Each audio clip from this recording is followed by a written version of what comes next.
Guys ഇത് ഞങ്ങളുടെ ശരിക്കുള്ള വീടാണ്. ഞങ്ങളുടെ ശരിക്കുള്ള വീട് ഇപ്പോൾ കാണിച്ചു തരാം. ഗൈസ് ആ വെള്ള വീട് ഇൻ്റെ വീടാണ്. ആ കറുപ്പും പിന്നെ ആ വെള്ള വീട് ഈ സിഫാസിൻ്റെ തന്നെ.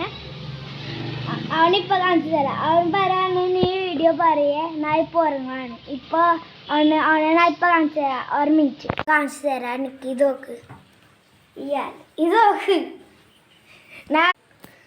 എടാ എനിക്കടാ എന്താടാ എനിക്കടാണ്ട് എന്താടാ ഇപ്പൊ വീഡിയോ ഷൂട്ടിംഗ് ആണ്. വാടാ ഞാൻ ഉറങ്ങാടാ. ഓക്കെ ഇറങ്ങിക്കോ. ഗൈസ് ഇവന്റെ കാലം ഞാൻ എന്ത് കാലത്ത് ഉറങ്ങാണ്. വീഡിയോന്റെ ടൈമില് ഉറങ്ങാറില്ല. ഇന്ന് എങ്ങനെ ഉറങ്ങി എനിക്കറിയില്ല. കണ്ട guys. Okay like and subscribe ചെയ്യുക പ്ലീസ്.